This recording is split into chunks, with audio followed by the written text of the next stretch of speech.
Faly miarabantsika rehetra indray amin'ny anaran'i Jesosy Kristy Tompo sady mpamonjy antsika. Tafahoana amin'ny ady maraina ity isika mba hiara-manome voninahitra an'Andriamanitra ary hiaona aminy, andreny teniny ary asainy koa iray latabatra aminy. Ity ny alahady faharoa amin'ny advento izay andrandrantsika ny Krismasy. Fotoam-piandrasana no heviny izay iandrasantsika ny fahatongavan'ny Tompo ary amintsika amin'izao androntsika izao dia fiandrasana ny fiverenan'ny Tompo indrindra no hevitra izany. Araka izany dia ny tenin'Andriamanitra izay orenesitsika dia miopana amin'ny lohahevitra hoe tanteraka sy mikendry ny mandrakizay ny teny fikasan'Andriamanitra. Tanteraka sy mikendry ny mandrakizay ny teny fikasan'Andriamanitra. Koa dia amintsika rehetra ny fahasoavana sy ny fiadanana avy amin'Andriamanitra raintsika sy Jesosy Kristy Tompo. Amen. Amin'ny anaran'ny Ray sy ny Zanaka ary ny Fanahy Masina. Ny Salamo fahaefatra amby valopolo. Ny andininy voalohany, faharoa, fahaefatra, fahadimy, fahaenina ary fahafolo no iarantsika mamaky izao araka ny hitantsika izay voasoratra eo amin'ny écran ihany. Endre ny hatsaran'ny tabernakelinao Jehovah tompony maro, manana sady vontina alahelo ny kianjan'i Jehovah ny fanahiko. Ny foko sy ny nofoko mioby an'Andriamanitra velona, sambatra izay mitoetra ao an-tranonao, hideranao mandrakariva izy. Sambatra izay olona manan-kery avy aminao, ao am-poniny lalana. Raha mandeha mamaky ny loha sabaka izy, dia ataony misy loharano zany, ary ny loha orana manaro-pitahiana azy. Fa ny indray andro ny kianjanao, dia tsara noho ny arivo. Aleoko mipetraka amin'ny tokony hambaravaran'ny tranon'Andriamanitra, toy izay mitoetra ao an-dain'ny ratsy fanahy. Ataontsika ny hira fadimy ambin'ny folo, andininy voalohany sy faharoa ary fahaefatra.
Iara-mivavaka isika.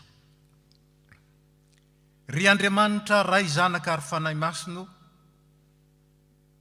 tafahoana aminao eto amin'ity toerana ity sy amin'ny alalan'ny teknôlôjia vaovao amin'ity alahady maraina ity izahay. Ianao lay Andriamanitra tompony zavatra rehetra, pahary ny zavatra rehetra, nefa koa mpamonjy anay amin'ny alalan'i Jesosy Kristy. tafaona aminao zay satria te hideranao, te hankalaza anao, te hanome voninahitra anao ary te hanaja anao. Lay tompony hery rehetra nefa koa lay tompony famindram-po sy ny fahasoavana. Ka nandray anay tamin'ny alalan'i Jesosy Kristy ho mpandova ny fiainana mandrakizay ary mitantana ny fiainana isan'andro miaro anay mba hahatonga anay hiazona ny famonjena, hahatonga anay hiazona ny fanahin'ny mahazanak'Andriamanitra ary hahatonga anay hiazona ilay fahazavana nomenao ka niranao anay ho fanasina sy fahazavana eo amin'izao tontolo izao. Tompo tombontsoa lehibe ho anay ny azahoanay miaona aminao amin'ity alahady maraina ity. Koa dia mangataka aminao zay, aoka tokoa ny fonay, ny fananay, ny sainay, ny tenanay manontolo ho hibanjina anao ary hanjakanao mba azahoanay manome voninahitra anao. Dia azavao amin'ny alalan'ny teninao koa ny fonay sy ny fanahinay amin'ity maraina ity mba hanananay fahatokina anao ary indrindra hivelomanay ny fanantenana velona ao amin'ny Jesosy Kristy ilay mpanefa ny finoana sy ny fiainanay. Dia hatreo ty fotoana ity Tompo, ary aoka izay tsy hisaraka eto raha tsy mahatsiaro indray nandray fanavaozam-panahy ka vonina amakivaky ny fiainana mizotra ao amin'ny mandrakizainao. Naratsoan'i Kristy ilay efa nanokatra ny varavarana ho anay ho amin'izany, dia rainay ianao ray zanaka fanahy masina. Amen. Petraka isika.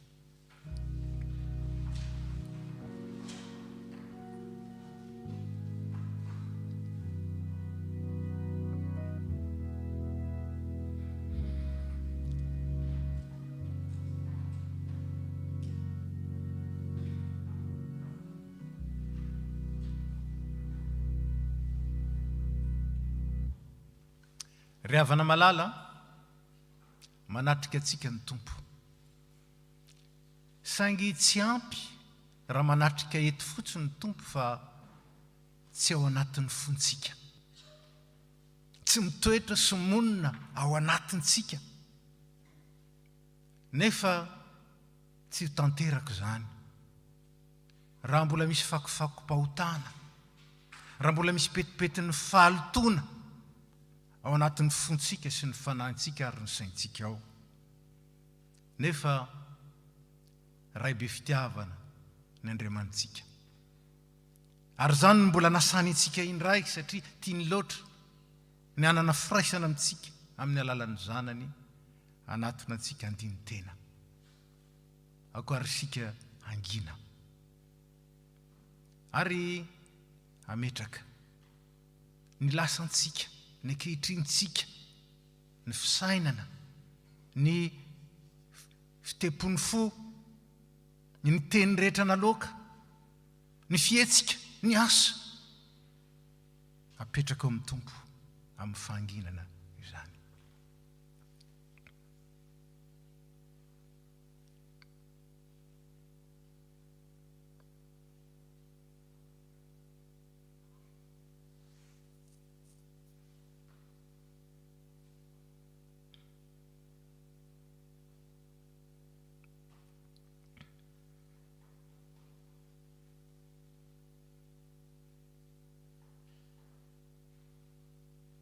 Tompo omeo anay ny fotorotoro sy mangorakoraka noho ny nampalelovanao anay, nampalelovanay ianao tamin'ny zavatra maro,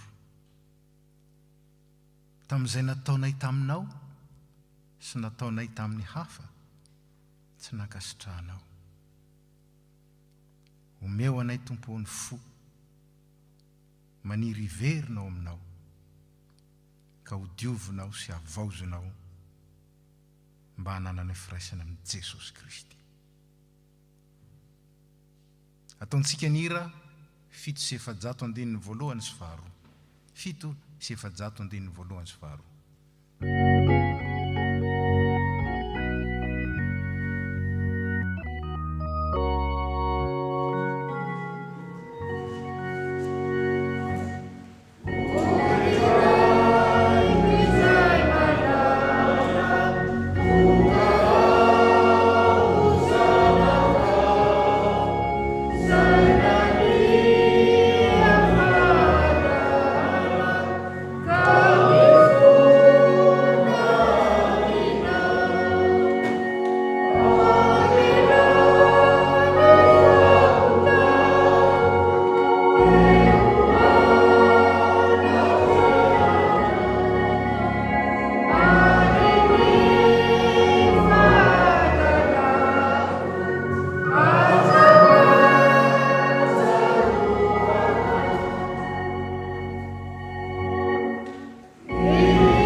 manaraka isika.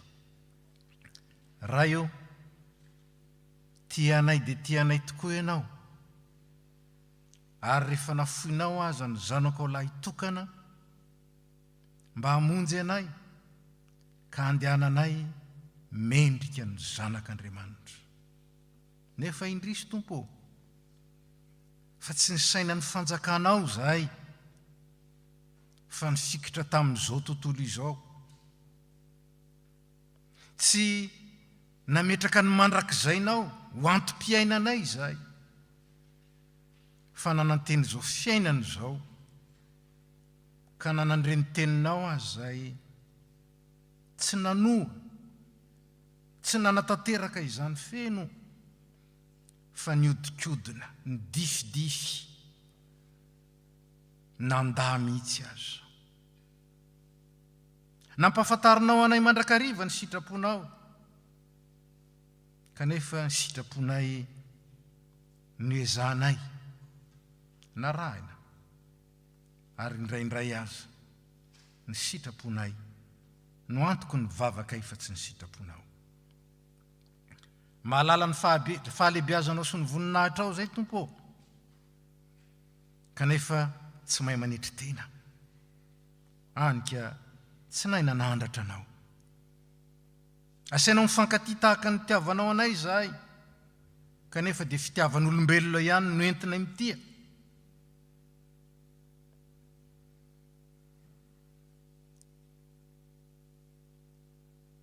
Nantsoinao hijoro amin'ny fahamasinana izahay satria masina ianao Andriamanitra, kanefa indraindray izahay na matetika mihitsy aza manaraka ny fanaon'izao tontolo izao, sadasada. Indraindray izahay mitondra tena tahaka ny zanakao, ary indraindray izahay mitondra tena tahaka ny zanaky ny devoly.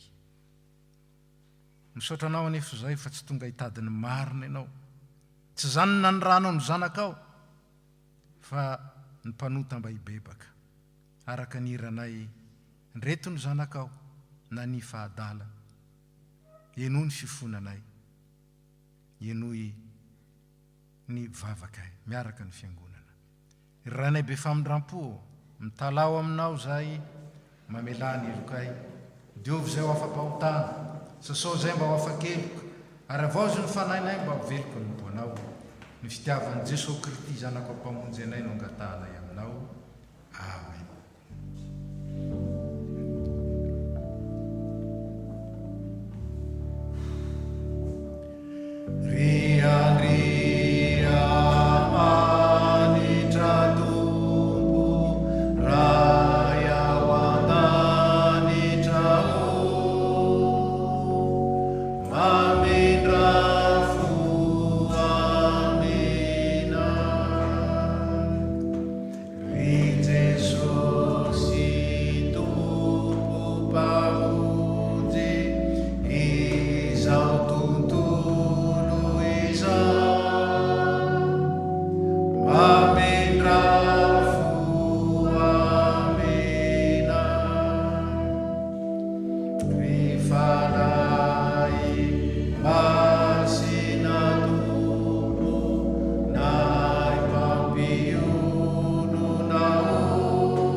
Riavana, ndeha ara-mitsangana isika, andre ny tenin'Andriamanitra, ary indrindra handray ny valim-bavaka.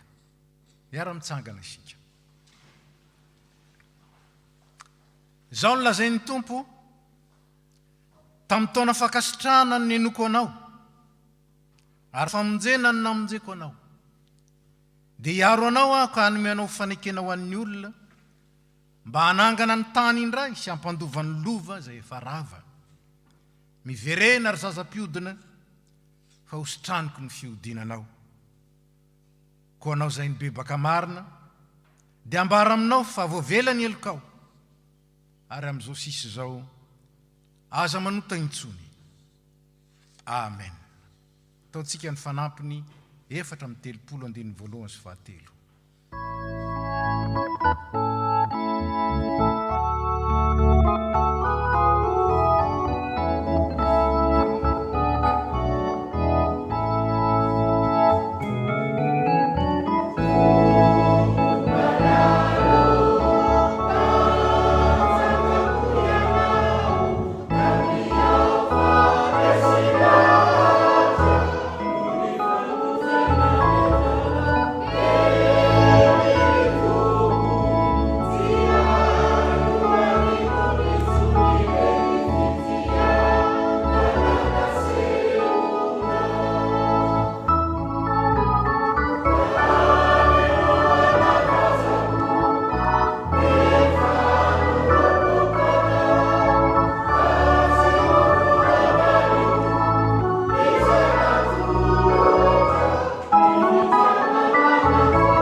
Andriamanitra mahatoky ny Andriamanitsika.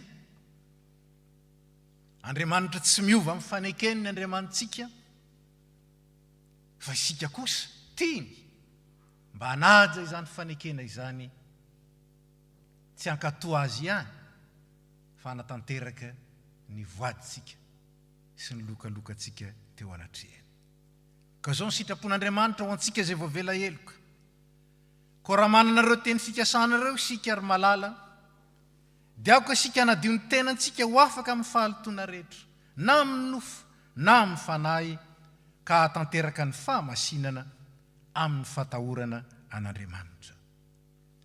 Voninahitra ho any amin'ny avo indrindra ho an'Andriamanitra.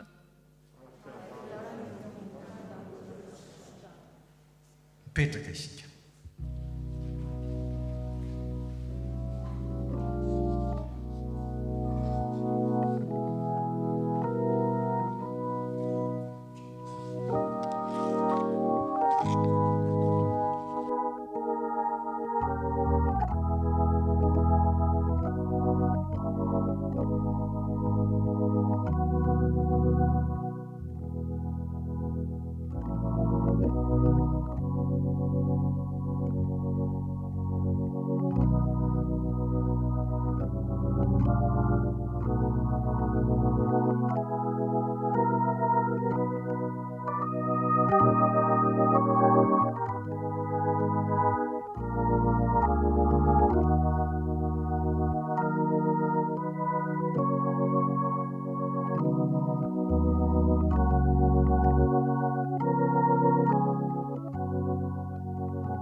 Mialoha ny hamakina ny teny voarakitra amin'ny soratra masina ary voalahatra ny perikôpa ao amintsika amin'ity Alahady ity sy ny vavaka mialoha izany, dia ataontsika ny hira izay efa voatondro. 7:500 ny andininy voalohany. 7:500 andininy voalohany.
Mbola iaraka mivavaka isika. Ray io teny tsara tokoa ny teninao, tsy teny tsara ihany fa teny fiainana koa, araka ny hira izay nasandratra teo. Ko ampanginy Tompo ny feo rehetra izay mety misakantsakana, tsy andraisana izany teny izany, fa namasinao midina mba ampazava aminay izay teny orenesinay eto, koa ampiasao ao anatinay izany teny izany Tompo, ary azavela hiverina foana aminao raha tsy efa navita ny asa rehetra izay naniranao azy. Ko mitenena Jehova ao fa miain'ny mpanomponao, amin'ny anaran'i Jesosy Kristy Tomponay, ny anaovana izany vavaka izany. Amen.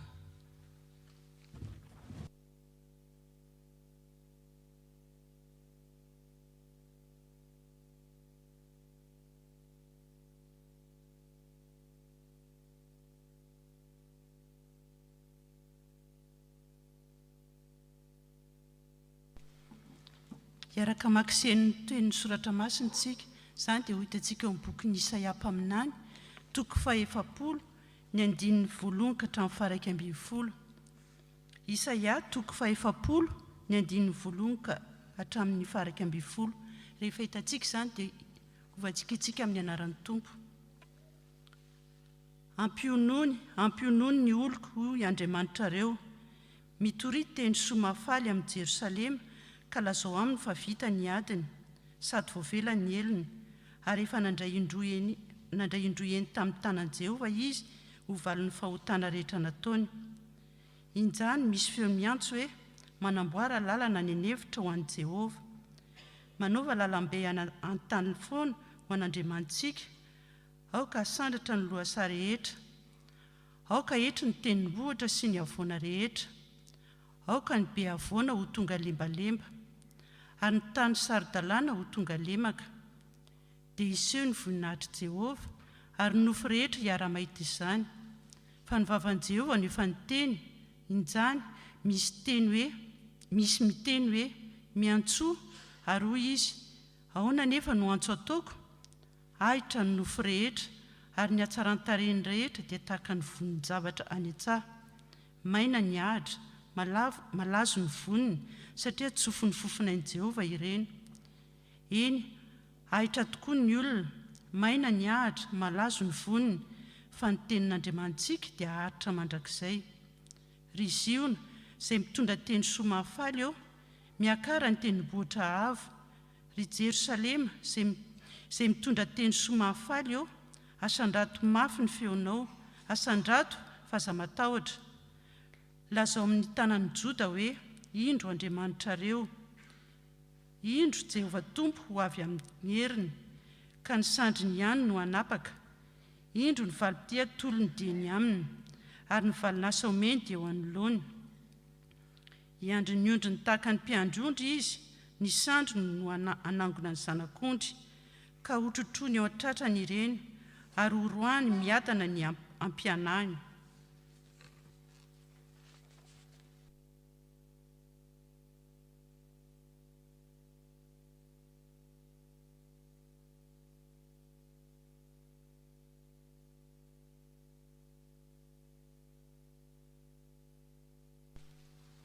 Dia mbola hoitohizantsika ny famakiana ny teny soratra masina. Izany dia ho hitantsika eo amin'ny Petera faharoa, toko fahatelo, andininy fahavalo ka hatramin'ny fahaefatra ambin'ny folo. Petera faharoa, toko fahatelo, ny andininy fahavalo ka hatramin'ny fahaefatra ambin'ny folo.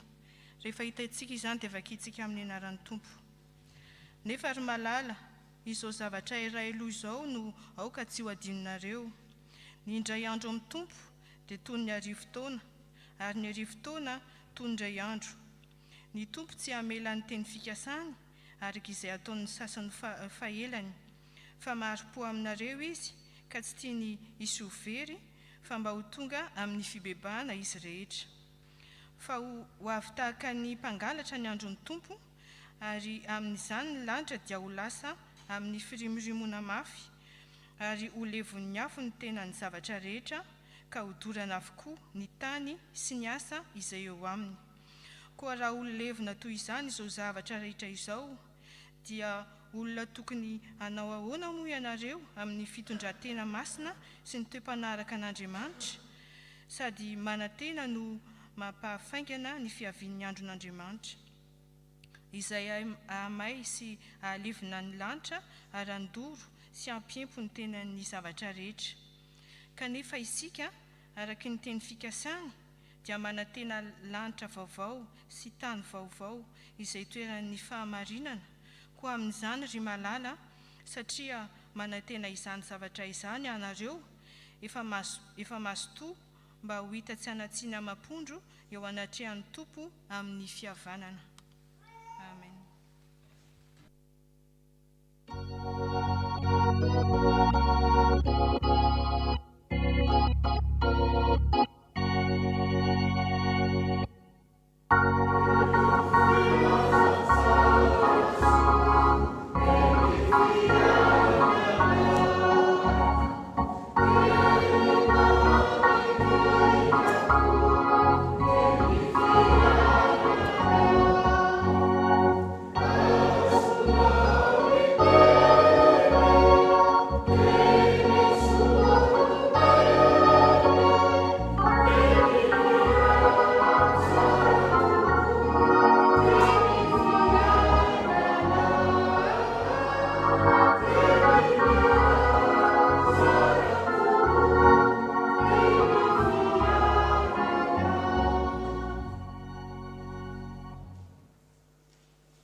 sao dia mbola iara-maka sika ny vaovao mafaly. Zany dia ho hitantsika ao Marka toko voalohany andiny voalohany ka hatramin'ny fahavalo. Marka toko voalohany andiny voalohany ka hatramin'ny fahavalo. Rehefa hitantsika dia rahana mamaky amin'ny anaran'ny Tompo. Ny andohan'ny filazantsarany Jesosy Kristy zanak'Andriamanitra, araka izay voasoratra ao amin'ny Isaia mpaminany hoe: indro izaho maniraka ny irako ialohanao, izay namboatra ny lalanao. Injany misy feo miantso mafy any anefitra hoe: amboary ny lalan'i Jehova, ataovy mahitsy ny lalan-kalehany. Dia ny sao Jaona izay nanao batisa tany anefitra ka nitondra ny batisan'ny fibebahana ho famelan-keloka. Dia nanenarina azy ny tany Jodia rehetra sy ny mponina rehetra tany Jerosalema, ka nataony batisa tany amin'ny on'ny Jordany ireny rehefa niaiky ny fahotany. Ary Jaona nitafy lamba volon-drameva ary fehikibo hoditra no teny amin'ny valahany, ary ny fihinany dia valala sy tantely remby. Ary nitory izy ka nanao hoe: avy aoreoko ilay mahery noho izao, ka tsy mendrika ny hiondrika hamany fehikapany aza aho. Izaho nanao batisa anareo tamin'ny rano, fa izy kosa hanao batisa anareo amin'ny fanahy masina. Amen.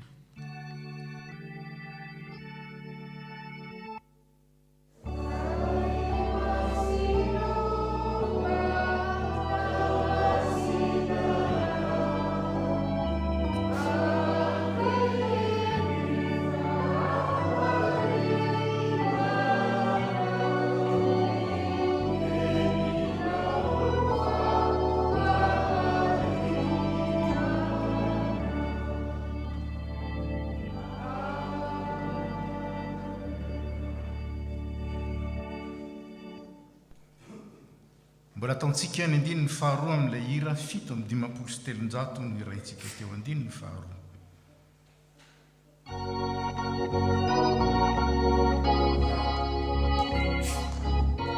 Andiny ny fahatelo.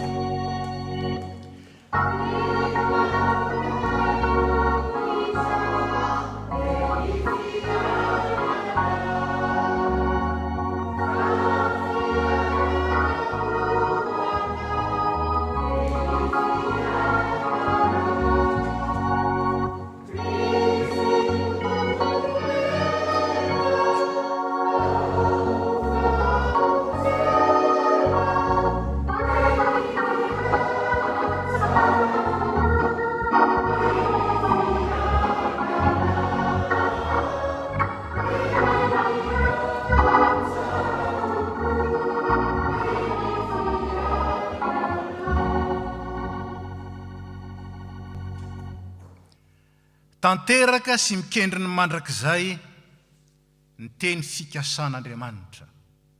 Fanahy masin'Andriamanitra hitarika antsika, azaho tsika mahatakatra izany, ary indrindra miaina mivelona izany.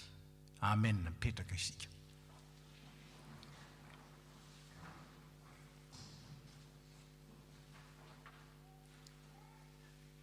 Ny Andriamanitsika dia lay Andriamanitra fenona. Ary anisan'ny maneho zany fahafenona izany ny teniny. Ny teniny izay nahariny izao tontolo izao. Ny teniny izay nikasany ny amin'ny fiainantsika sy ny fiainana mandrakizay. Zany teny zany izay tonga nofo nonona tamintsika tamin'ny alalan'i Jesosy Kristy ka nahatanteraka ny zavatra rehetra. Ny tenin'Andriamanitra dia maneho ny fahafenony, maneho ny heriny mahagaga, maneho ny mahatsitoa azy. Ry havana, io tenin'Andriamanitra io dia tsy milaza fotsiny fahalalana, ara-tsaina tsy fampahafantaran-javatra fotsiny ny tenin'Andriamanitra. Fa ny tenin'Andriamanitra dia ambarany soratra masina hoe teny velona sady mahery. Hitantsika amin'ny fahariny zany, ny teny Andriamanitra dia nisy izay nambarany. Ary rehefa tonga Jesosy Kristy, ny famantarana rehetra dia nentin'Andriamanitra nampiseho zany tamin'ny alalan'ny zanany. Fa ny teny izy nampianatra dia nisy fahefana. Ary rehefa ny teny izy dia nitsangana tamin'ny maty Lazarosy, sitrana ny marary, nadio ny boka. Zany ny tenin'Andriamanitra, teny izay maneho tsy fahefana ihany, zay nandraisa, fa fahafenona. Zany tenin'Andriamanitra zany dia teny izay nampisy antsika, fa teny ihany koa izay mitarika antsika ho any amin'ny mandrak'izainy. Zany ry havana no antom-pisian'ny teny na ny marimarina koa ny vocation-ny teny. Nantsoan'Andriamanitra hitarika ny olona ho any amin'ny mandrak'izay ny teniny. Zao anefa fantatr'Andriamanitra isika, fantatr'Andriamanitra ny fontsika, fantatr'Andriamanitra fa isika na dia mahalala ny mety aza dia manao ny tsy mety ihany, na dia mahalala ny marina aza dia manao ny tsy marina ihany, na dia mahita ny fahazavana aza dia mbola mandeha amin'ny maizina ihany. Hanika ampiasain'Andriamanitra ny teniny hananatra, ampiasain'Andriamanitra ny teniny hanasazy, hanafay azy. Ary zany nambarany Isaia eto, nandray indroa avy eny tamin'ny tanan'i Jehova ho valon'ny fahotana izy. Rehefa milaza zany ny mpanoratra ny bokin'ny Hebreo dia milaza izy hoe tsy zaza sary ianareo fa tena zanaka, ary raha tena zanaka dia faizin'Andriamanitra mba handehanantsika kosa amin'ny lala mahitsy. Ny famaizana dia tsy natao analana fo akory. Matetika isika rehefa tezitra be iny tsika dia manafay sika, fa tsy famaizana no ataontsika, fanalana fo. Rehefa afaka ny atezerantsika dia mitsahatra tsika. Fa tsy zany ny atao hoe famaizana. Ny atao hoe famaizana fanitsiana, famerenana indray amin'ny hitsiny, fanarenana indray izay tsy mety. Ary zany no asan'ny tenin'Andriamanitra. Zany asan'ny tenin'Andriamanitra zany dia asa mikendry ny mandrakizay, satria ny fialantsika amin'ny sitrapon'Andriamanitra, ny fialantsika amin'ny lalan'Andriamanitra dia mitondra antsika ho any amin'ny fahafatesana mandrakizay, mitondra antsika any amin'ny helo. Araka zany dia hitsitsika fa ny asan'ny tenin'Andriamanitra dia asa izay mikendry hatrany, izay ahasoantsika raha endrontsika. Fa izao tsy maintsy tanteraka ny tenin'Andriamanitra. Zany no nambaran'ny anjely tamin'ny Maria, raha nanambarany amin'ny hananany an'i Jesosy zanany izy. Tsy isy tsy ho tanteraka ny teny rehetra ataon'Andriamanitra, tsy misy. Ka raha miteny ny tompo hoe loza anao dia tena loza. Saingy izao nikendren'ny zany fanambarana zany, nikendren'ny zany fampitandremana zany dia niverenantsika. Ary zany rehefa nitoroteny ny apôstôly araka ny asan'ny apôstôly, nanambara indrindra ny amin'ny faharatsian'ny olona sy nanirahany zanany mba hanafaka ny olona amin'izany faharatsiana izany. Mafy be ny teny nataon'ny Petera. Kanefa rehefa voatsindrona ny fon'ny olona dia hoy izy hoe inona no tokony ataonay rahalahy? Dia hoy Petera hoe mibeba, mibeba, miverena lalana. Aza manaraka ny fiviliana, tenin'Andriamanitra manitsy. Ary zany nanambarany Paoly azy. Haintsika tsara amin'ny Timoty 2:7. Fa ny tenin'Andriamanitra dia mahasoa koa ho fanitsiana izay diso, ho fananarana, ho fanefena. zany tefeny zany nge aintsika ho an'ny mpanefy zao moa tsika tsy mahita mpanefy zay misaotra an'Andriamanitra fa nipetraka teo akaiky ny mpanefy dorany ao anatin'le charbon mamahiny le vy mena be may zany raha olona zany marary dia alainy aveo kapohany amin'ny marito zany nodikany hoe tefena tsisy manefika tsisy marary zany kanefa marary manitsy marary zay mitarika atsika ho amin'ny fibebahana ary indrindra mitarika atsika ho amin'ny fanasitranana ary zany no afatra ambaran'ny Isaia mpaminany eto amin'ny advento tokony tsarotsika nge fa azo ambara fity krismasy ity no anisan'izay tena azo lazaina hoe nanambarany tena krismasy rehefa nampiteny any Isaia mpaminany ny tompo nilazany amin'ny fiaviany Jesosy ny krismasy io zay mandeha any amin'ny maizina dia hita mazava lehibe zany nge nilazainy zay mandeha amin'ny maizina no mahita mazava ny krismasy dia mazava tonga any amin'ny maizina fa saingy zao efa feno fahazavana artifisiel zao tontolo zao ka ny fahazavana naturel sy artifisiel io no efa ho aminy tsy hitany intsony ny fahazavan'Andriamanitra zay asehony ao amin'ny maizina ary zany ny advento hainareo fa ny loko volomparasy lokony advento dia lokony fisaonana mariky ny fieritreretana tsy misaona zavatra ho tondra amin'ny ratsy akory fa fisaonana mitondra amin'ny fibebahana amin'ny fiovampo fisaonana miandrandra ny mazava ka ny tenin'Andriamanitra mampianatra atsika amin'izany moa ve tenin'Andriamanitra io manindrona ny fotsika ka mahatonga atsika hibebaka mahatonga atsika anontany amin'ny tompo hoe inona ny tokony ataonay lazao aminay ny tokony atao dia ny tenin'Andriamanitra ihany no manoro atsika hoe zao ny lalana ary zany ny asan'ny faharoa fa ity raha nitoroteny tahaka izany Petera voatsindrona ny fon'ny olona dia nibebaka fa raha nitoroteny nitovy ihany nitoroteny nataon'ny Petera sy nataon'ny Stefana fa raha nitoroteny kosa Stefana hitatsika amin'ny asan'ny apôstôly toko fahaenina voatsindrona ny fon'ny olona fa tsy nety nibebaka inona nataony nitorahany vato ho faty Stefana ilay martiora voalohany izy ny martiora voalohany tao amin'ny eran'ny kristianisma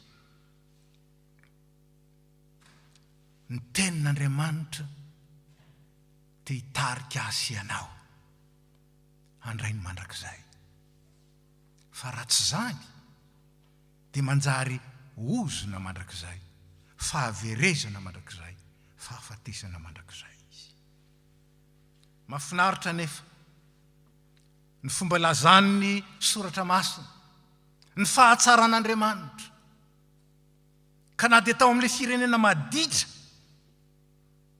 zay fa nahazo avo roa eno ny fahotanana taony ao anatin'izany maizina be zany no anomezan'ny tompo teny fampanantenana ampionon'ny oloko ampionon'ny oloko mety ho tsaronao mamay angamba ny tenin'Andriamanitra manoloana ny zavatra tsy sitra eny fa manoloana zay tsy heverinao akory azy fa fahotana mafaty mety kanefa mialoha zao krismasy zao manomana zany isika fampiononana no entin'ny tompo ampionon'ny oloko mitoroteny soa mahafaly fa avelako ny elony voavela ny elony fa Andriamanitra mahay manamboatra lalana ny nefitra mahay manamboatra lalambe any an-tany foana mba hampiseho ny voninahiny ary ny nofo rehetra ahitany famonjeny zany ry havana ny tenin'Andriamanitra ary ambara hoe teny maharitra mandrakizay teny zay hoentiny mampiseho fa fiainana mandrakizay ny tia nomena asy ianao fiainana mandrakizay kaza mianana fotsiny amin'ity mandalo ity 7, 8, 9, zato mety 20 aza raha farafabetsany fa zany zao ny taonany doyen ny humanité finina ny 20 manoloana ny mandrakizay ary moa ve ho atakalinao ny 20 anaovana fiainana mahavery atakalinao an'izany ny mandrakizay ka aleonao makafy aranofo ny 20 ny 100 ny 20 fa kosa iferitraina ary ijaly mandrakizay ohatsika zay nanao matematika dia mba ataovy ange ny équation ijerenao hoe ampahafiriny je dirais même pas ny pourcentage satria tsy amina pourcent zany fa pour milliards et pour des milliards de milliards zany ary zany ilay fitiavan'Andriamanitra hitondrany antsika ho amin'ny fibebahana tenin'Andriamanitra hanindronany fa tenin'Andriamanitra koa antsy anamboarany ary ilay tenin'Andriamanitra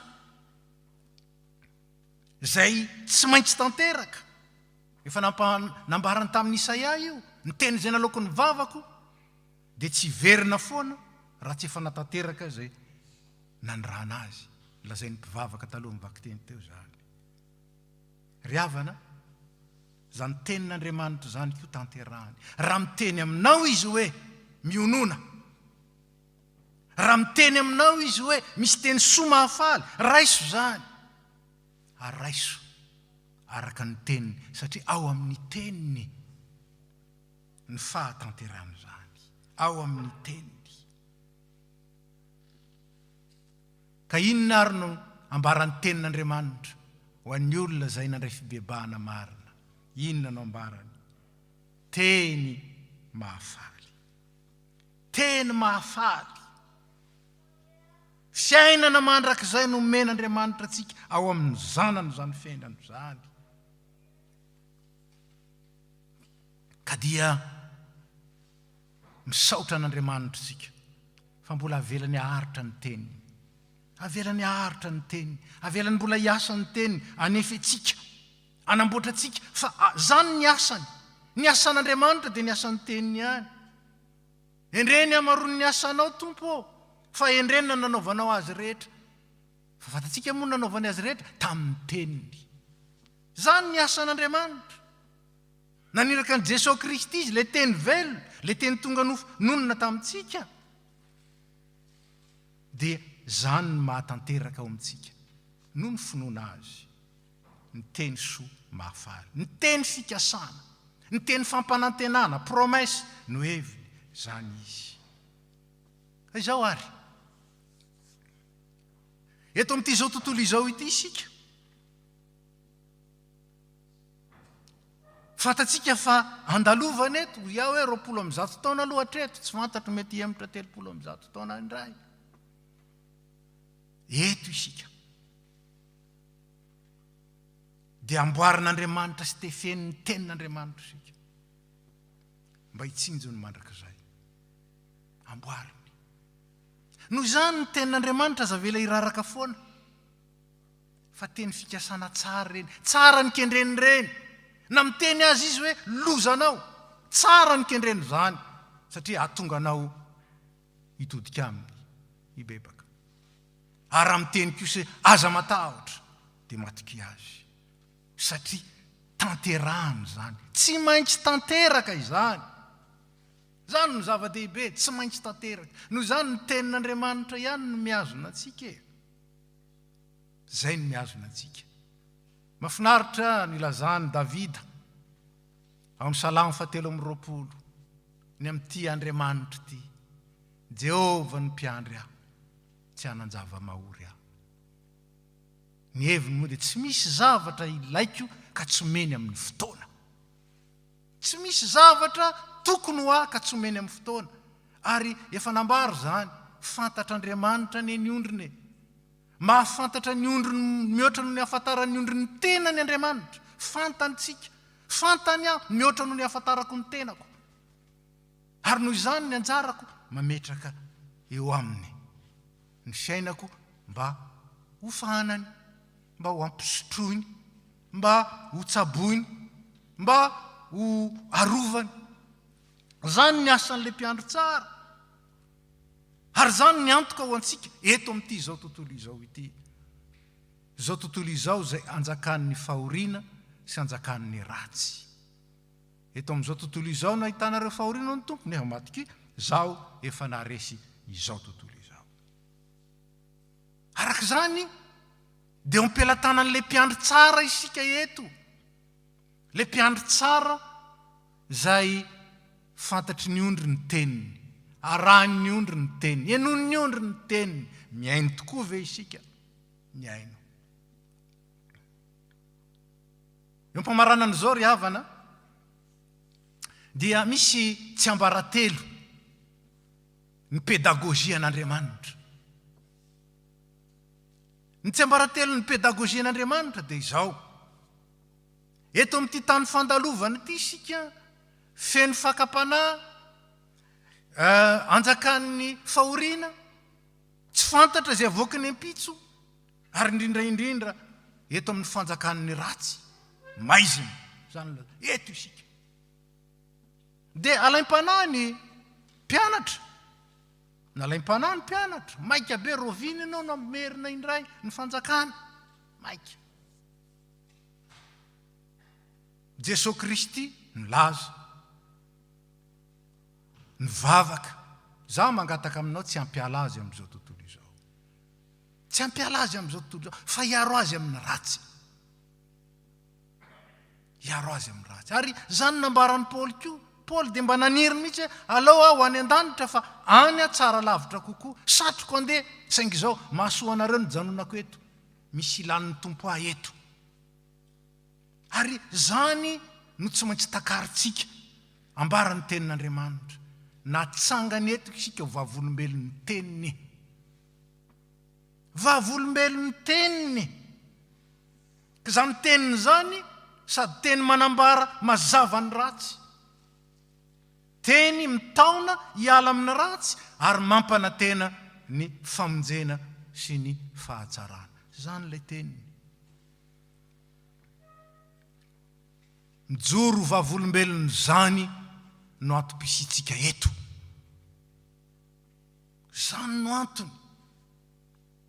Kanefa satria izao tontolo izao anjakan'ny fahoriana ho isika, misy aretina, misy fahafatesana, misy faharatsiana, misy zavatra maro samihafa zay mahatonga ny olona mbola maniry zany atao hoe miadany zany, zany fahasambarana zany. Matiky tsy misy maharombaka zay ampelantanako ny tompo, tsy misy. Tsisy mahasaraka antsika amin'ny fitiavan'Andriamanitra zay ao amin'ny Kristy, tsy misy. Zany no toko antsika. Ka na dia mandeha mamaky ny lohasaloko ny fahafatesana aza ho Davida, tsy matahotra ny loza satria ianao amiko. Ny sorakazonao sy ny tehinao, reo ny mahafatahotra ahy. Ka io le pedagôzia an'Andriamanitra. Raha toa manko ka paradisa an-tany ny iainantsika eto, tsisy eritreritra ny lanitra ne? Tsisy eritreritra ny mandrakizay ne? Raha miadana sy mahandro fehizay tsy misy olana ny fiainantsika eto. Zany ny faniritsika indraindray. Tsy zany ny planina an'Andriamanitra, tsy zany no ambaran'ny teniny. Raha izany tokoa ho tamana eto sika, ka tsy hitadiny mandrakizay. Kanefa dia mitoery eto, aza mifikitra, fa tanterao kosa. Tanterao no vavolombelon'ny teniny. Ary zay ny dikany hoe mahatanteraka ny ady tsara, ny fiazakazana. Fa raha fahoriana tsy misy fahasoavan'Andriamanitra koa ny ainana eto, ka ny dikany hoe maha-kristianina dia tsisy afa-tsy hoe oro sy fahadiranova, mijaly mandritry ny 20 taona, dia andao ny finoana ny maro. Ary tsy hatanteraka ny fitoriana ny filazantsara sy fijoroana vavolombelona, tsy hatanteraka. Ary mety hazo rariny azo ny laza hoe alao miala eto, Ny sekta zay nanao an'izany namono tena daholo izy rehetrarehetra. Fa alao ny mankany an-danitra fa ratsy ny eto. Tsy zany ny vavaka nataon'i Jesosy. Za mangataka aminao tsy ny hampiala azy amin'izao tontolo izao. Miaro azy. Ko manana mpiandry tsara sika miaro antsika. Ary zany ny toko atsika. Fa raha ohatra tokoa ka fahoriana tsy misy fahasoavana ny ainana eto, dia aleo tonga dia mandeha. Aleo tonga dia mandeha, saingy tsy zany. Fa eto sika ampianarin'ny tenin'Andriamanitra. Ary manana valiny sy fanazavana ary fitarian-dalana manoloana ny zavatra rehetra zay iainantsika eto Andriamanitra. Zany atao hoe teny fikasana. Manana fikasana amin'ny alalan'ny teniny ho asoanao Andriamanitra. Ary zao ny kendreny zany fiainana mandrakizay.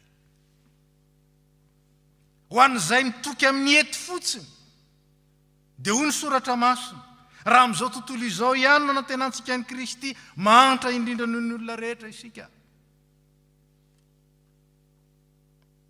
Ka aoka tsy ho tamana fotsiny eto amin'izao tontolo izao ity, fa antra ary antrany amin'ny fahasoavan'Andriamanitra. Ary ho antsika zay mety te hiala eto fa maika ho ary tadidio. Fa eto ianao manana mpiandry tsara. Jehovah no mpiandry ahy. Ary ny tompo hoe izaho no mpiandry tsara. Ny mpiandry tsara manolotra ny ainy amonjy ny ondry. Efa nanolotra ny ainy ho anao ny tompo. Tsisy afaka manala ny ainao aminao afa-tsy ilay tompony. Ary raha manala izy tahaka an' Jesosy, mamerina azy. Satria ilay aina mandalo zay sorony ao aminao dia solony aina hiainana amin'ny mandrakizay. Tompo izay mahatanteraka ny teny fikasany, mahatanteraka ny fikendry tsara ho aso anao ny Andriamanitsika.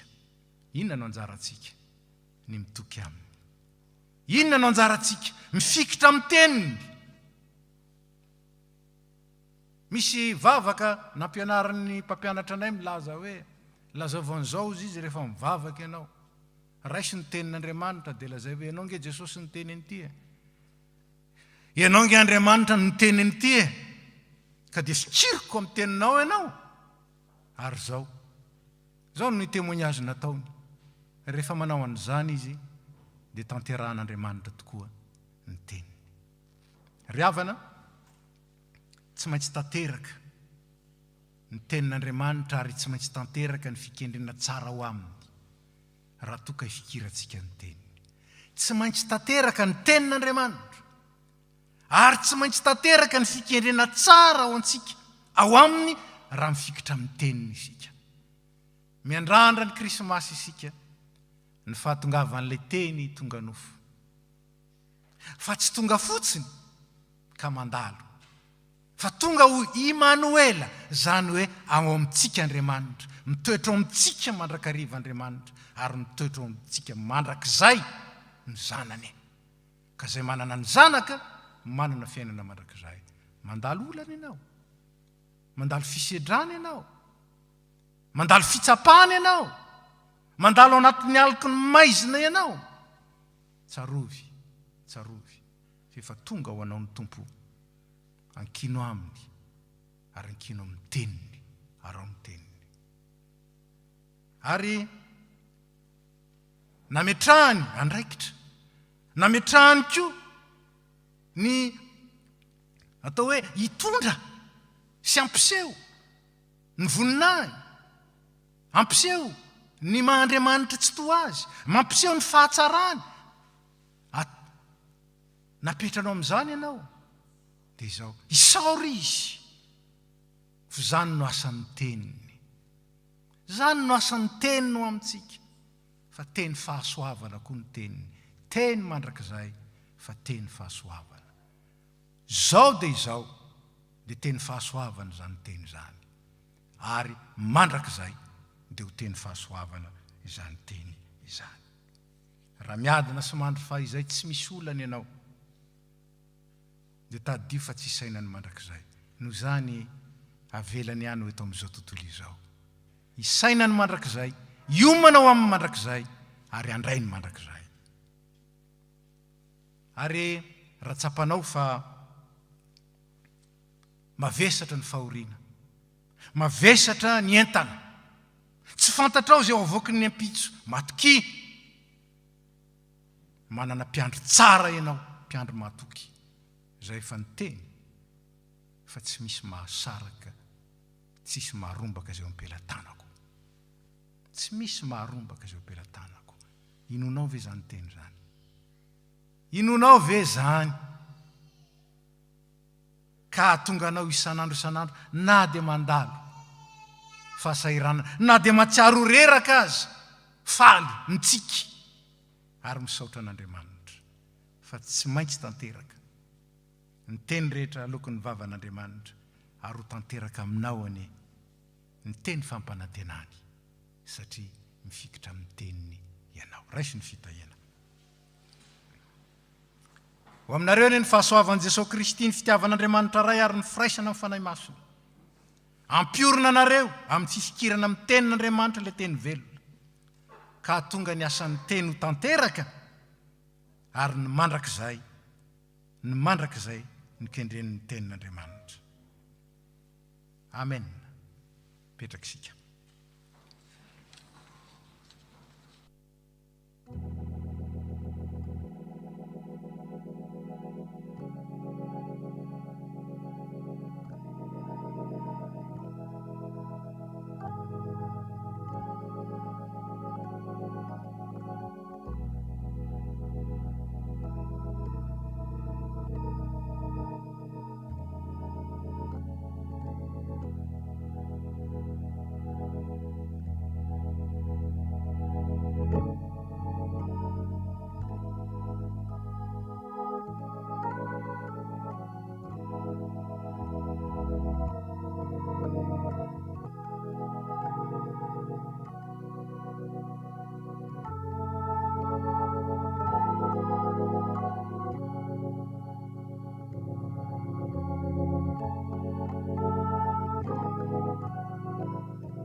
Izao dia iara-mitsangana ke iara-manonina ny fanekempinoana apôstôlika.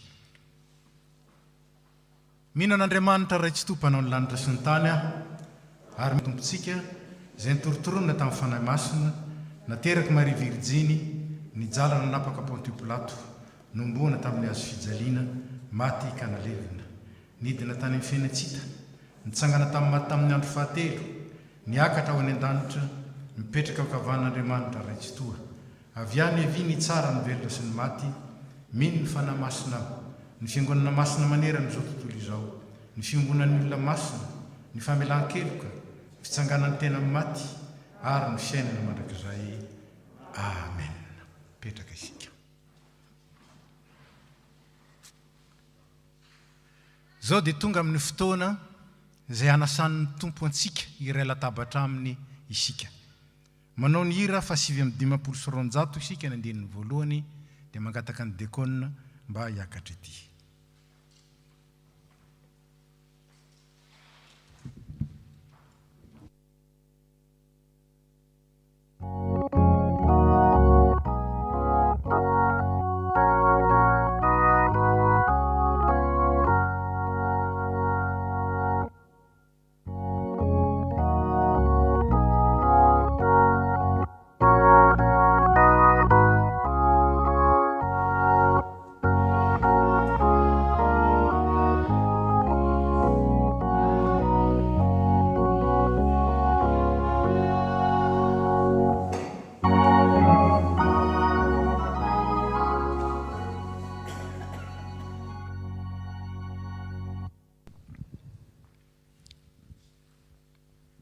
Ako hiara-mitsangana isika.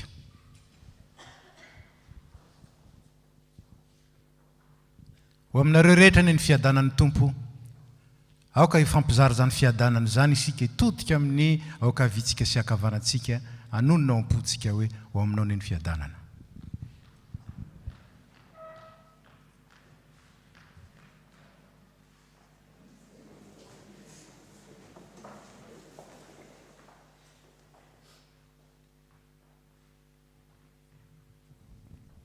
Ivavaka sika riavana.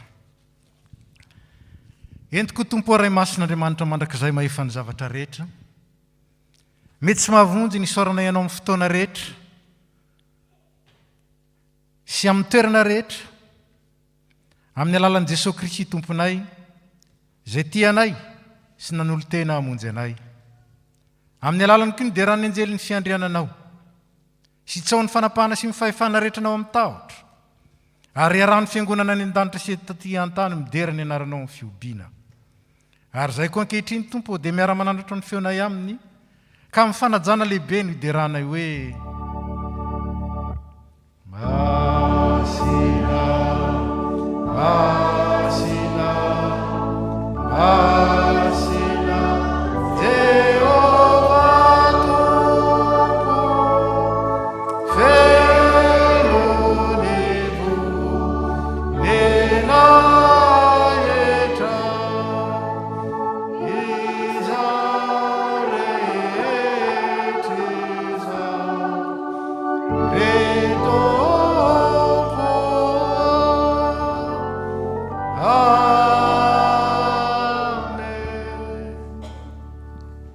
enony teny izay voarakitry ny apôstôly mampahatsiaro antsika ny amin'ny fanasan'ny tompo voalohany izay mbola ankalazaintsika sy tsarovantsika mandraka ankehitriny.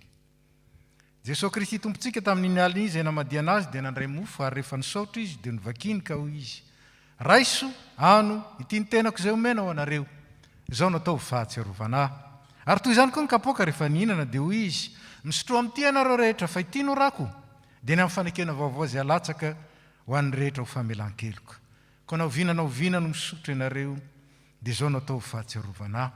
Fa naovinanao vina ianareo no mihinana itony mofo itony sy misotro amin'ny kapoaka dia manambara ny fahafatesan'ny tompo ianareo mandra-piaviny. Petraka isika.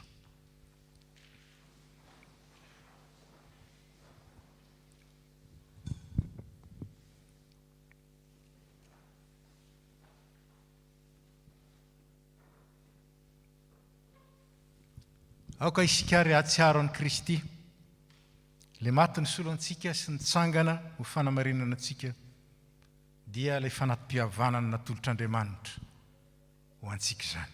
Aoko ary sika hiara-mivavaka. Misaotra anao izay ry Andriamanitra rainay tompony lanitra sy ny tany fa noho ny famindramponao aminay mpanota mahatra dia nomenao ny zanakao lahy tokana mba tsy ho very izay rehetra mino azy fa hanana fiainana mandrakizay. Rainay any an-danitro, ndreto izay manao tao anatrehanao ny fahatsiarovana ny fahatongavan'ny zanakao olona, ny fijaliany sy ny fahafatesa, fitsanganany tamin'ny maty sy ny fifonany mandrakizay ho anay ka dia miandro sy mitalao ny fiverenany izay. Ankehitriny ary ray io, aidino ny fanahy masina mba hamen'ny fonay, ka andraisanay tokoa ny tomponay amin'ny finoana velona amin'izao izy manatona anay amin'ny alalan'ny fanasana izao, miaraka ny fiangonana. Ry Jesosy Kristy Tompo, izay izay tonga tao anatrehanao iombona amin'ny latabatra masina, dia mangataka mba hampiraisinao aminao ohatra ny sampana amin'ny voaloboka. Ampianary fankaty tahaka ny tiavanao anay izahay, arako izay ara-manana amin'ny fiangonana masina manontolo, ny fiononana sy ny fifaliana aminao. Amen. Hira fa 5:100 ny andininy fahaefatra.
Aoka hiara-mitsangana isika.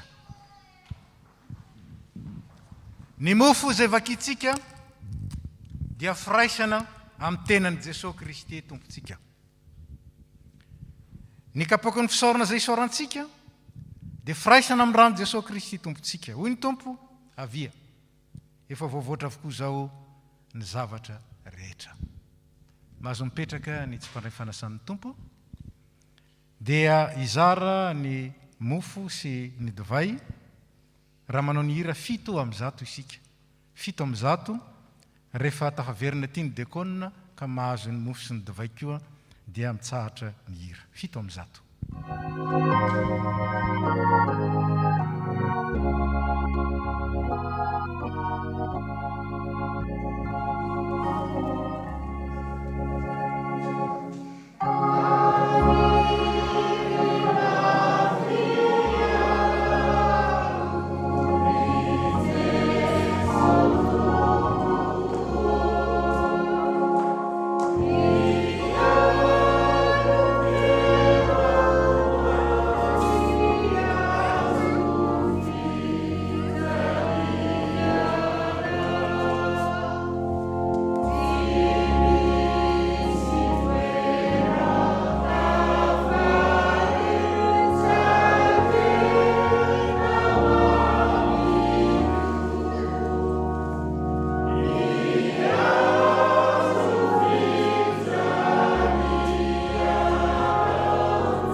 hoy Jesosy Kristy tompo raiso ano tiany tenako izay omena ho anareo zao no atao fahatsiarovana.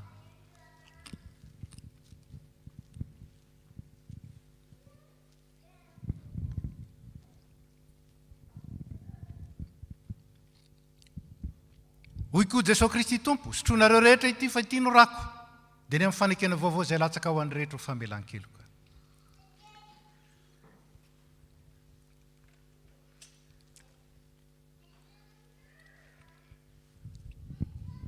Jesosy Kristy tompontsika izay voaompo tamin'ny hazo fijaliana ka nitsangana tamin'ny maty, nefa nanome anareo ny tenany sy ny rano izay nanavotany anareo tamin'ny fahotana rehetra, izy ny ampahery siaro nareo amin'izany amin'ny finoana mba ho fiainana mandrakizay dia aminareo aniny fiadanana. Mbola hivavaka isika. Ry Andriamanitra totoso mandrakizay ao misaotra anao izay, fa sitraka ao tokoa ny namana anay tamin'ny zavatsoa indrindra, ny tenany Jesosy Kristy zanakao mpamonjy anay, ary ny rano sosarobidy izay mampatoky anay ny amin'ny fitiavanao sy ny fahatsaranao ary ny fanaovanao anay ho sampana velona momba ny tenany zanakao. Mangataka aminao izay no ny famindramponao mba hiazona anay amin'izany fiombonana masina izany, ka handehananay mba mivody tsara amin'ny fitiavana sy ny faharetana amin'ny alalan'i Jesosy Kristy tomponay. Dia ankehitriny tompo, dia tianay ny ametraka ny fiainany tsiraray avy eo am-pelantananao. Raha mamakivaky izao fiainana izao tompo, dia arovy ianao ilay mpiandro tsara, ary omeo ny anjara sahaza, ka na dia mamakivaky izao tontolo izao feno fahoriana aza, dia matoky kosa fa manana anao izay mandrotsaka ny fahasoavanao isan'andro isan'andro. Dia omeo an'ny tsiraray avy ny atoky, fa manomana mandrakizay ho azy ianao, ary ny fifikirana amin'ny teninao sy ny fitikina amin'ny teninao, zany ny mahatanteraka izany mandrakizay izany. Dia tianay nivavaka aminao ho an'ireo namanay namoy havana, ampionony amin'ny filazantsara ny fitsanganana amin'ny maty. Ireo marary na ny tokantrano na ny amin'ny hopitaly izany, dia ampaherezo ary tanterao ny fanasitranana an'izy ireny.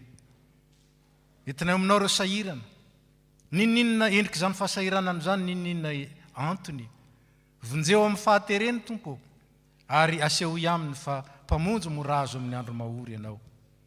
Mivavaka aminao izay ho an'ny fiangonana sy ny asany, mba ampijoronao matoky hatrany, apetraka aminao ny FPMA sy ny asany, ny tompona andraikitra isa tokony avy, mba fenonao ny fanahinao masina, ka hatonga ny fiangonana andeha sy tombo amin'ny fahalalana tsaran'i Jesosy Kristy, ary joro fanasina sy fahazavana. Entinao aminao ty firenena izay misy anay ity, ampitero eto ny fiadananao ka hiadananay araka ny sitraponao. Ary dia tianay ny trotro ambavaka manokana ny Madagasikara tany razanay, tsinjovo sy ampio ny vahoaka, omeo fahendrena sy finiavana tsara ny mpitondra, ary omeo an'ny malagasy ny hitodika aminao, ka handray ny fitahiam-panahy, handray ny fahasoavana sy indrindraindrindra ho vavolombelon'ny fifankatiavana sy ny firaisana. Dia tianay nametraka ao aminao tompo izao tontolo izao, indrindra manoloana izao valana retina izao, mangataka aminao izay anafaingana ny ahita ny hahazahoana mizara ny fanefitra, ary indrindraindrindra ny ampiverina indray amin'ny laoniny ny fiainana isan'andro isan'andro. Izay tsy voatononay amin'izany vavaka izany fantatrao fa tokony ho anisam-batan'olona, tokony ho anisan'ny mpianakaviana, ary tokony ho an'ny fiangonana sy ny firenena. Dia tianay apetraka aminao amin'ny alalan'i Jesosy Kristy, ary akambanay amin'ilay vavaka nampianariny manao hoe: rainay ô izay ny an-danitra, ho masinina ane ny anaranao, ho tonga ane ny fanjakanao, atao ane ny sitraponao, ety an-tany tahaka ny an-danitra. Meo anay izay anana sahaza ho anay, ary mamelany elokay tahaka ny namelanay izay meloka taminay. Raha izay mitondra anay ho amin'ny fakapanahy, fa manafanay amin'ny ratsy, fa anao ny fanjakana sy ny hery, ary ny voninahitra mandrakizay. Amen. Petraka isika.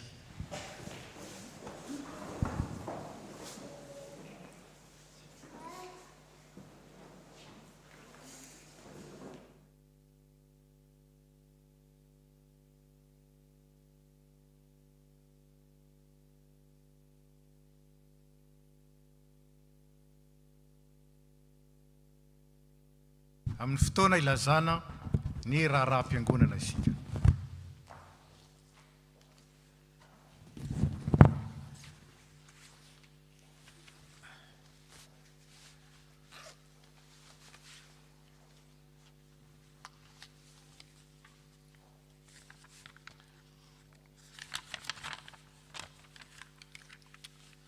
ny mpitandrina sy ny komite FPMA Toulouse dia faly tokoa miarabantsika rehetra na izay manatriketo na ireo izay any tokantrano amin'ny anaran'i Jesosy Kristy lohan'ny fiangonana sy tompon'ny asa. Indreto ary ny fampahataram-baovao sy ny asa miandry antsika indray. Vaovao nasional, fotoam-bavaka sy fiofanana SAP KNPL. Mitoy ny fotoam-bavaka mandritry ny herinandro ny alatsinainy, talata, alakamisy, zoma ary asabotsy amin'ny 4 ora tolakandro sy amin'ny 7 ora hariva amin'ny alalan'ny radio vatsy FPMA na anjomara. Ny alarobia amin'ny 4 ora tolakandro ny fotoam-bavaka ary misy fiofanana SAP KNPL amin'ny 9 ora alina. Ny modalité de connexion dia fahitantsika misoratra etsy. Vaovao tafo, famangina amanjo. Ny famangina ny fianakaviana Andriambololona Daniel dia atao amin'ny Alahady 13 Desambra 2024 amin'ny herinandro zany eto amin'ny Vieux Temple. Étude biblique. Misy ny étude biblique ny talata 20 Desambra amin'ny 4 ora alina. Izany dia atao amin'ny visioconférence. Permanence mpitandrina. Mbola tsy misy ny permanence mifanatrika fa miantso an-tarobia izay mila miresaka amin'ny mpitandrina. Ny numéro dia efa misoratra ihany koa. Marina fa ny alatsinainy dia miala sasatra ny mpitandrina ka ny filoha no antsoina raha ilaina. Rakitra sy adidy. Manentana antsika hatrany amin'ny fandrotsahana ny rakitra sy ny adidy amin'ny alalan'ny virement, chèque na carte bancaire eloaso toy ny mahazatra mba ho mariky ny fanoloran-tenantsika ho an'ny tompo ho fanohanana ny asan'ny fiangonana. Ho antsika ato am-piangonana dia apetraka ao anaty arina FPMA izany toy ny fanao teo aloha. Tsarovy fa ny mpamehan'ny fifaliana no tian'Andriamanitra. Katekômena. Tsy misy ny fampianarana katekômena anio hariva. FANOMPOAM-PIVAVAHANA isan-Alahady. Araka ny vaovao azo farany dia olona 80 eo no eo no afaka miangona mifanatrika isan-Alahady manomboka androany ka hatramin'ny Alahady 13 Desambra 2024. Isaorana ny tompo zany na dia tsy ny rehetra aza no afaka miangona mifanatry tava.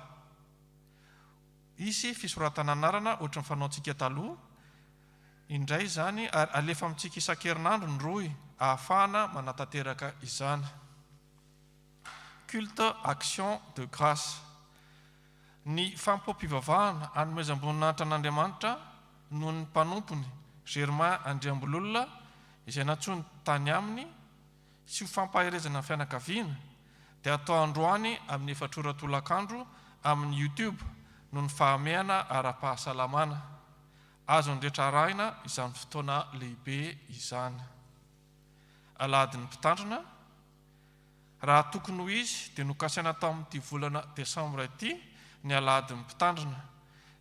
Noho ny zava-misy ankehitriny anefa dia tsy vita izany ka hemotra amin'ny alahady fa 7 Febroary 2024. Apetratsika eo ambany fitahin'ny tompo izany. Diary-piangonana. Ny FANOMPOAM-PIVAVAHANA amin'ny alahady heriny anio 13 Desambra dia mivantana amin'ny YouTube amin'ny 10 ora sy sasany. Misaotra antsika ny anatra amin'ny farany ny voninahitra ho an'Andriamanitra ireriana.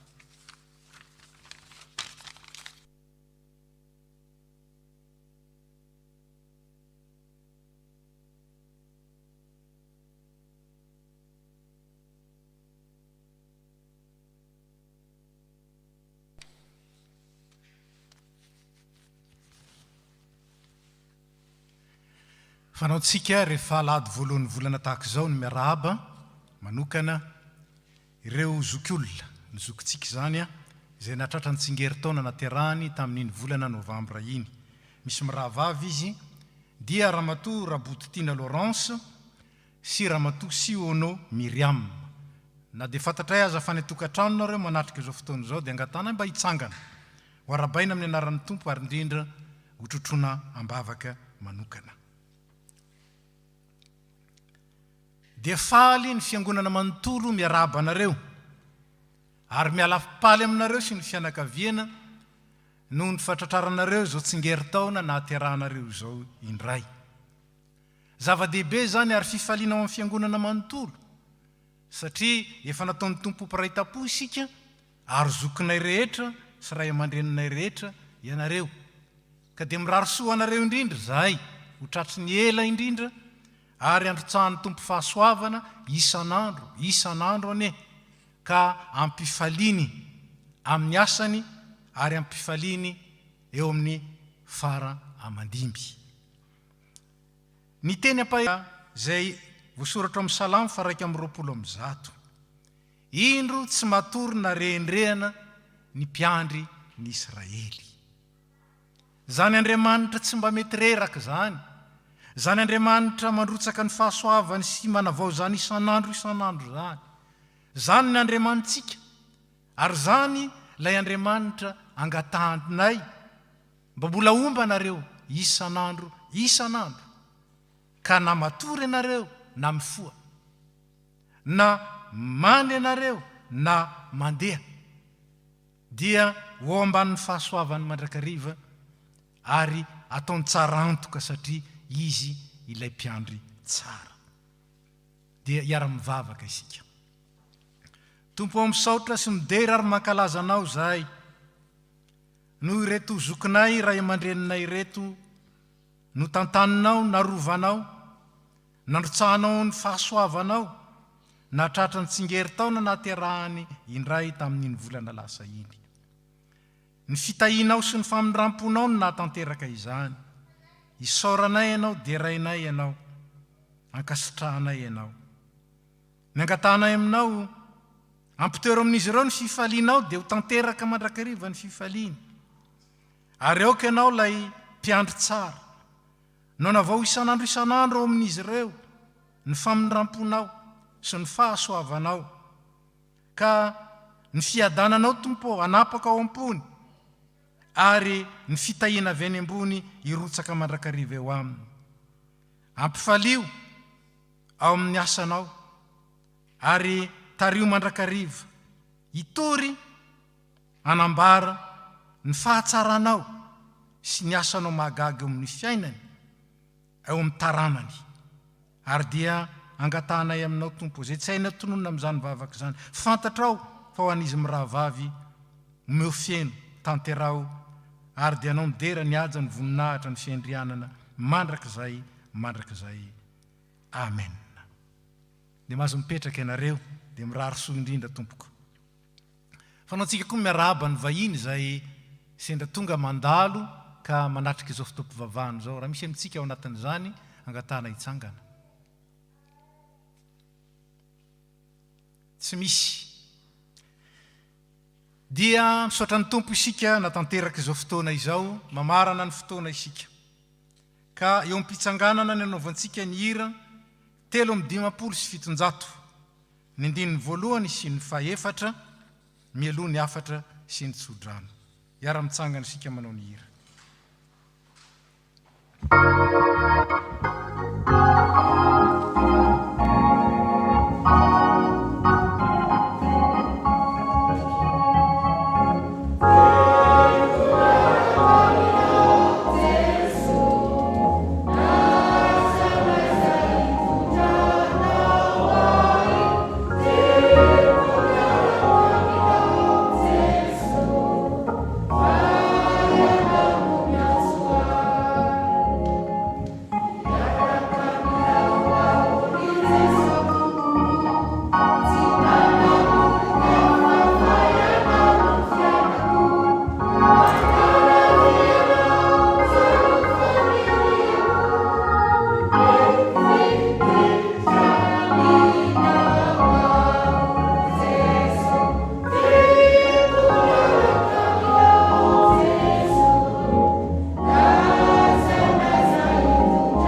dia izao no afatra ao antsika izay avy nanaraka izao fanompoam-pivavahana izao ary ny ray latabatra tamin'ny tompo.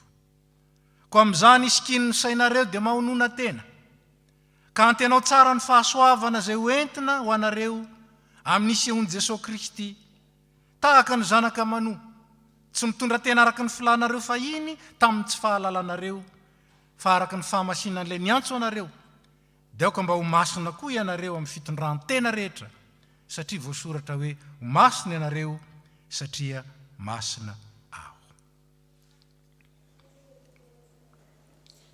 Ho aminareo any amin'ny tompo